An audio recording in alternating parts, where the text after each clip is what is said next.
देखिए पकोड़े कितने क्रिस्पी बन के तैयार हुए हैं और इनके ऊपर भी एक अच्छी क्रिस्पी लेयर आ गई है। और मैं आपको एक तोड़ के दिखाती हूँ कि अंदर तक भी अच्छे पक गए हैं। देखिए टूटने में भी अच्छे क्रिस्पी लग रहे हैं और अंदर तक भी अच्छे पक गए हैं और अंदर से बहुत सॉफ्ट भी है।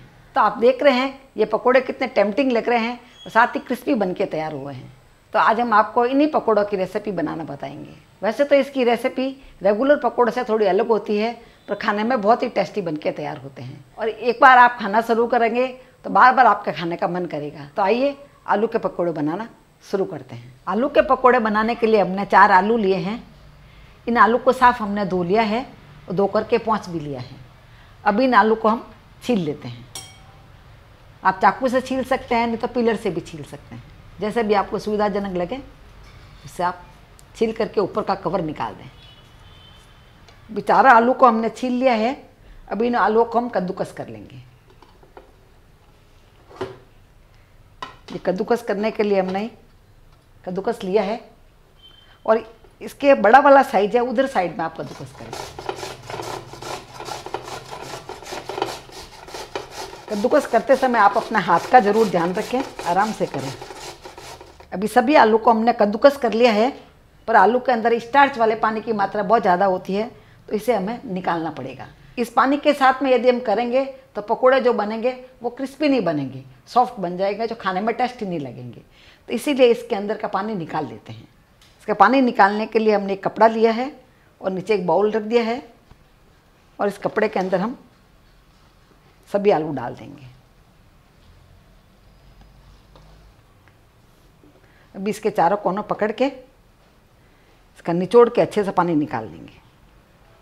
आप देख पा रहे हैं इसके अंदर बहुत पानी है।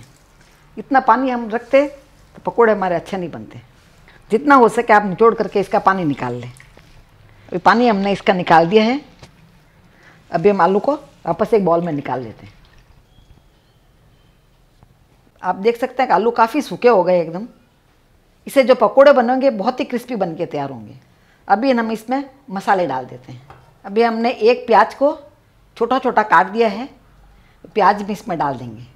प्याज का टेस्ट इसमें बहुत ही अच्छा लगेगा आपको।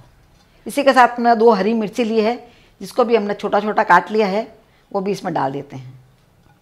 यदि आपको मिर्ची खाना पसंद नहीं है तो आप इसे स्किप भी कर सकते हैं, पर मिर्ची का टेस्ट इसमें ज़्यादा अच्छा लगता है। हरी मिर्ची के छोटे छोटे टुकड़े आते हैं हर बाइट में, तो बहुत ही अच्छा लगते हैं। अभी इसमें हम आधा चम्मच लाल मिर्ची डाल देते हैं।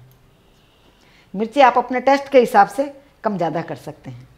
इसी के साथ हम 1 चम्मच नमक डाल देते हैं। आधा चम्मच इसमें हम जीरा डाल देंगे। आधा चम्मच हम इसमें गरम मसाला डाल देंगे और 2 टेबल स्पून इसमें हम मैदा डाल देंगे। एक बार हम इनको सबको मिक्स करेंगे हाथ से अच्छे से। मैदा आप इसमें थोड़ा थोड़ा करके डालें। मैदा खाली बाइंडिंग का काम कर रहा है इसमें, और इसको अच्छे से इस तरह से मसलते जाएं। पानी नहीं डालें इसमें कोई तरह का। अभी इसमें हम 1 टेबल स्पून हरा धनिया डाल देते हैं और 2 टेबल स्पून मैदा हम इसमें और डालेंगे और इसको अच्छे से मिक्स कर लेंगे। 4 आलू के अंदर 4 टेबल स्पून हमने मैदा डाला है। इसकी बाइंडिंग अच्छी हो गई है। आपके बाइंडिंग आई या नहीं आप कैसे मालूम करें कि आप इस तरह से हाथ में लें और इसको इस तरह से बना के देख लें। यदि अच्छे से बाइंड हो रहा है इसका मतलब आपके पकोड़े बहुत अच्छे बन के तैयार होंगे। यदि आपके बाइंडिंग नहीं हो रही है तो इसमें आप 1 आध टेबल स्पून मैदा और भी डाल सकते हैं, क्योंकि पानी की मात्रा यदि ज़्यादा रह जाती है इसमें तो बाइंडिंग बराबर नहीं होती है। इसीलिए आप उसमें मैदा और डाल सकते हैं। और मैदा आपके पास नहीं हो तो इसकी जगह आप ब्रेड भी डाल सकते हैं। यदि आपके पास ब्रेड पड़ी हो तो उसके क्रम्स बना करके मैदे की जगह ब्रेड क्रम्स भी डाल सकते हैं, उससे भी पकोड़े बहुत अच्छे बनेंगे। अभी इन पकोड़ों को हम फ्राई कर लेंगे। पकोड़ों को तलने के लिए हमने कढ़ाई में तेल ले लिया है और हम गैस को चालू कर देते हैं। आप जो भी तेल खाते हैं उस तेल का इस्तेमाल कर सकते हैं। हमने इसमें मूंगफली का तेल का इस्तेमाल किया है। अभी हमारा तेल गर्म हो गया है। इसके अंदर हम छोटे छोटे पकोड़े निकाल देते हैं। आप ध्यान रखें इस पकोड़े ज़्यादा बड़े साइज़ के नहीं निकालें। बड़े साइज़ के निकालेंगे तो अंदर से कच्चे रह जाएंगे और क्रिस्पी नहीं बनेंगे। तो हम छोटे छोटे साइज़ के पकोड़े इसमें निकाल दें। आँच को इस समय आप थोड़ा धीरे कर दें।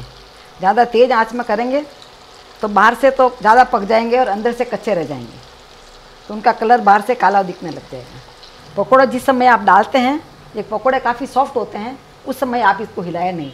थोड़ी देर के बाद में अच्छे क्रिस्पी होने लग जाते हैं उस समय आप इनको हिलाएं। अभी हल्के हल्के क्रिस्पी होने लग गए हैं पकोड़े। धीरे धीरे जैसे जैसे हल्के होते हैं वो ऊपर तैरने लग जाते हैं। अभी आप देख पा रहे हैं पकोड़ों को हमने उलट पलट के दोनों साइड से अच्छे से फ्राई कर लिया है। देख पा रहे हैं अच्छे फ्राई हो गए। इसी तरह का हमारे को गोल्डन कलर लाना है।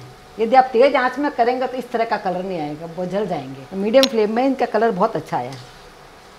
अभी इसको हम निकाल लेंगे। इस तरह से हम सभी पकोड़े बना करके तैयार कर लेंगे। इस तरह से हमारे सभी पकोड़े बन के तैयार हो गए हैं। आप देख रहे हैं बहुत ही क्रिस्पी पकोड़े बने हैं। आपको मैं दिखाती हूँ, इनकी आवाज़ आप सुन सकते हैं। बहुत ही क्रिस्पी पकोड़े बन के तैयार हुए हैं। इन पकोड़ों को आप गर्मा गर्म खाएं केचप के साथ या मीठी चटनी या तीखी चटनी के साथ, खाने में बहुत ही अच्छे लगेंगे। तो आप भी इसे अपने घर में ज़रूर ट्राई करें। आपको हमारा वीडियो कैसा लगा नीचे कमेंट बॉक्स में लिख के हमें ज़रूर बताएं। इसी तरह के अन्य रेसिपीज़ के लिए यूट्यूब पर पापा मम्मी किचन को ज़रूर सब्सक्राइब करते हैं। मिलते हैं ऐसे ही अगले वीडियो में। तब तक के लिए goodbye and take care.